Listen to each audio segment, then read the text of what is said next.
प्रकरणाचे नाव इतिहासाची साधने. प्रश्न 1. इतिहासाच्या साधनामध्ये कोणकोणत्या साधनांचा वापर करतात? इतिहासाच्या साधनांच्या मध्ये भौतिक साधने, लिखित साधने व मौखिक साधने यांचा वापर करतात. प्रश्न 2. आधुनिक तंत्रज्ञानावर आधारित कोणकोणती साधने आहेत? आधुनिक तंत्रज्ञानावर आधारित दृकश्राव्य अशी साधने आहेत. प्रश्न 3. भौतिक साधनांच्या मध्ये कोणकोणत्या साधनांचा समावेश होतो? भौतिक साधनांच्या मध्ये वस्तू, वास्तू, नाणी, पुतळे आणि पदके इत्यादी साधनांचा समावेश होतो. प्रश्न 4. आधुनिक भारताच्या इतिहासातील कोणाच्या राज्यकारभाराचा काळ मानला जातो? आधुनिक भारताच्या इतिहासातील कालखंड हा युरोपीय, विशेषतः ब्रिटिश सत्ताधीश आणि संस्थानिकांच्या राज्यकारभाराचा काळ मानला जातो. प्रश्न 5. इमारती व वास्तू यांच्या काळात कोणकोणत्या वस्तू बांधल्या? इमारती व वास्तू यांच्या काळात विविध इमारती, पूल, रस्ते, पाणपोया, कारंजे यासारख्या वास्तू बांधल्या गेल्या. प्रश्न 6. इमारती व वास्तू मध्ये कोणकोणत्या इमारतींचा समावेश होतो? यामध्ये प्रशासकीय कचेऱ्या, अधिकाऱ्यांची तसेच नेत्यांची व क्रांतिकारकांची निवासस्थाने, संस्थानिकांचे राजवाडे, किल्ले, तुरुंग यासारख्या इमारतींचा समावेश होतो. प्रश्न 7. काही वास्तू या काय म्हणून घोषित केलेल्या आहेत? काही वास्तू या राष्ट्रीय स्मारके म्हणून घोषित केलेल्या आहेत. प्रश्न 8. काही इमारतींच्या मध्ये काय उभारण्यात आलेले आहे? काही इमारतीमध्ये संग्रहालये उभारण्यात आलेली आहे. प्रश्न 9. अंदमान येथील इमारतीमध्ये काय उभे केले? अंदमान मध्ये सेल्युलर जेल उभे केले. प्रश्न 10. या वस्तूंना भेट दिल्यावर आपणास कोणाविषयी माहिती मिळेल? या वस्तूंना भेट दिल्यानंतर आपणास तत्कालीन इतिहास, स्थापत्यशास्त्र, वास्तूच्या स्वरूपावरून या वेळेची आर्थिक संपन्नता याविषयी माहिती मिळते. प्रश्न 11. अंदमान येथील सेल्युलर जेलला भेट दिल्यावर कोणत्या क्रांतिकारकाची माहिती मिळते? अंदमान येथील जेलला भेट दिल्यावर स्वातंत्र्यवीर सावरकर यांची माहिती मिळते. प्रश्न 12.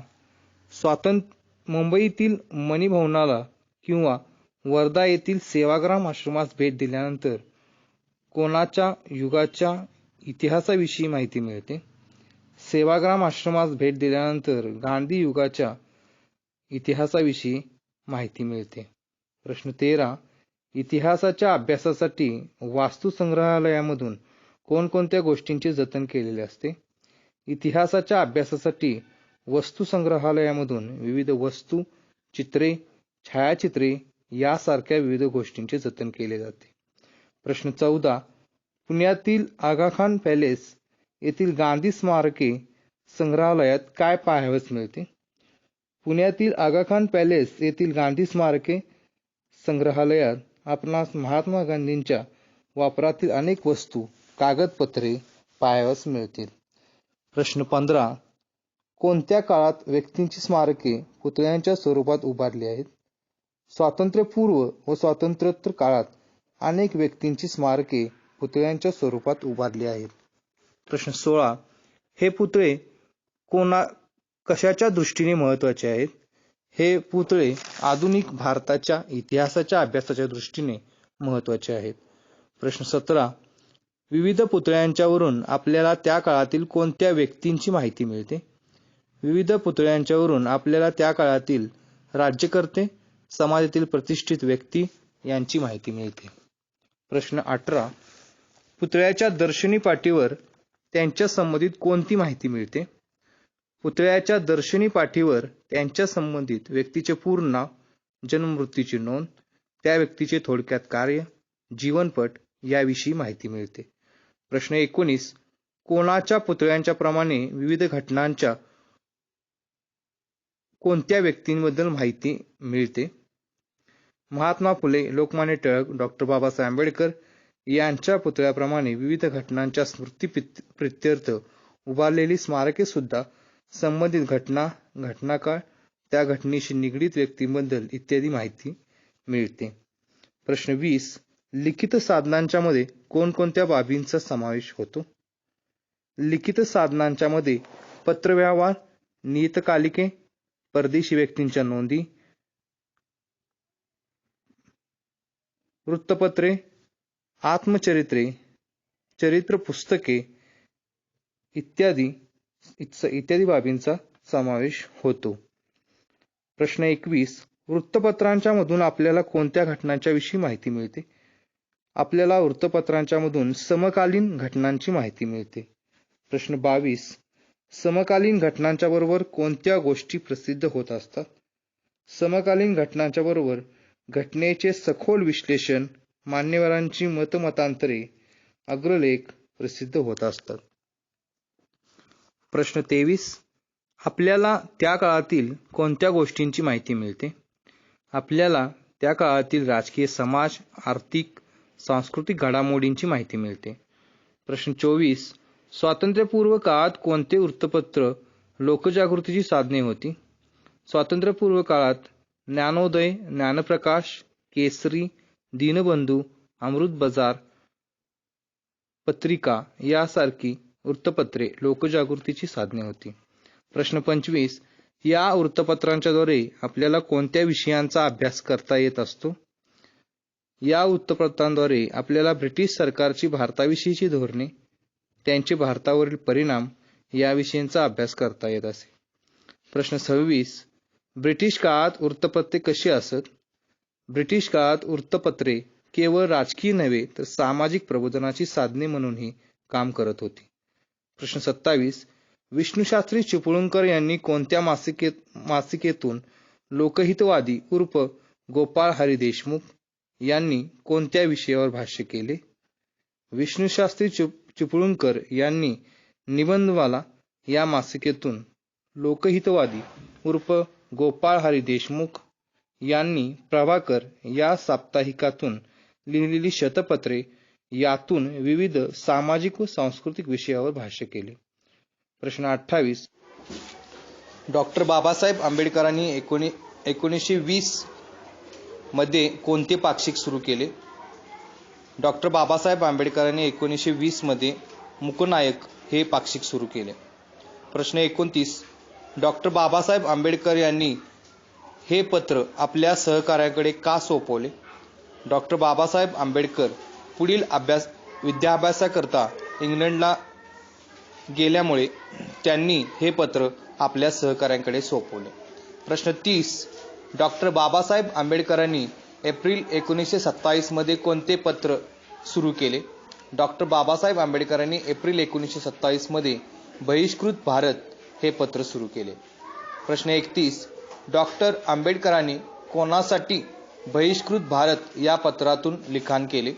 डॉक्टर आंबेडकरांनी सामान्य जनतेचे प्रबोधन व संघटन करण्यासाठी लिखाण सुरू केले. प्रश्न 32. आंबेडकरांनी कोणती 2 वृत्तपत्रे चालवली? आंबेडकरांनी जनता व प्रबुद्ध भारत अशी 2 वृत्तपत्रे सुरू केली. प्रश्न 33. नकाशा हे कशाचे महत्त्वाचे साधन आहे? नकाशा हे इतिहासाचे महत्त्वाचे साधन आहे. प्रश्न 34. नकाशावरून आपल्याला कोणता अभ्यास करता येतो? नकाशावरून आपल्याला एखाद्या शहराचे किंवा ठिकाणाचे बदलणारे स्वरूप अभ्यासता येते. प्रश्न 35. ब्रिटिश काळात कोणते विभाग स्थापन झाले? ब्रिटिश काळात सर्वे ऑफ इंडिया हा विभाग स्थापन झाला. प्रश्न 36. सर्वे ऑफ इंडिया या स्वतंत्र विभागाने भारताचे काय तयार केले? सर्वे ऑफ इंडिया या स्वतंत्र विभागाने भारताच्या विविध प्रांताचे, शहरांचे शास्त्रशुद्ध पद्धतीने सर्वेक्षण करून नकाशे तयार केले. प्रश्न 37. नकाशाप्रमाणे वास्तुविशारदांनी तयार केलेले कोणते टप्पे अभ्यासाच्या दृष्टीने महत्त्वाचे आहेत? नकाशाप्रमाणे तयार केलेले आराखडे हे देखील इमारत स्थापत्यशास्त्राच्या तसेच एखाद्या भागाच्या विकासाचे टप्पे अभ्यासाच्या दृष्टीने महत्त्वाचे ठरतात. प्रश्न 38. मुंबई पोर्ट ट्रस्ट या विभागाकडे कोणते आराखडे आहेत? मुंबई पोर्ट ट्रस्ट या विभागाकडे मुंबई बंदराचे मूळ आराखडे आहेत? प्रश्न 39, हे बंदर विकसित करताना कोणत्या आराखड्यावरून आपल्याला मुंबईच्या नागरी विकासाची माहिती मिळू शकते?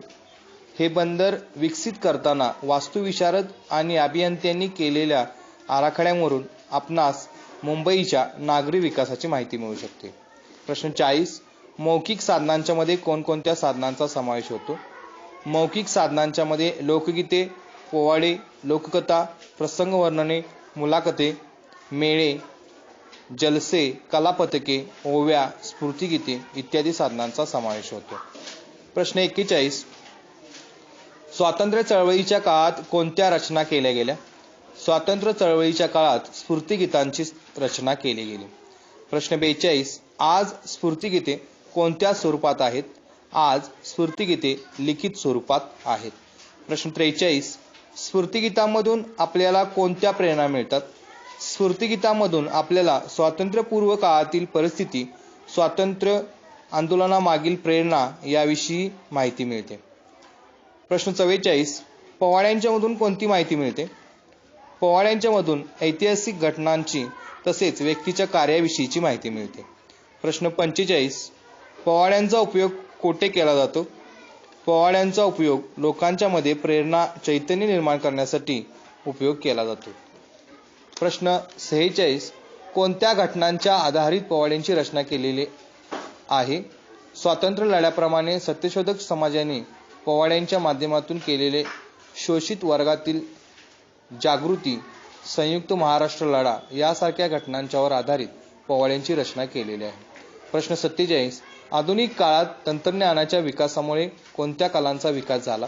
आधुनिक काळात तंत्रज्ञानाच्या विकासामुळे छायाचित्रण, ध्वनिमुद्रण, चित्रपट इत्यादी कलांचा विकास झाला. प्रश्न 48, इतिहासाची कोणती साधने आहेत? छायाचित्रे, ध्वनिमुद्रित चित्रपट यांचा वापर इतिहासाची साधने म्हणून करतात. प्रश्न 49, चित्रपट कोणाचे आविष्कार मानला जातो? चित्रपट हा आधुनिक तंत्रज्ञानाचा एक आगळा आविष्कार मानला जातो. प्रश्न 50, 20व्या शतकात कशाची प्रगती झाली? 20व्या शतकात चित्रपट तंत्रज्ञानामध्ये मोठ्या प्रमाणात प्रगती झाली.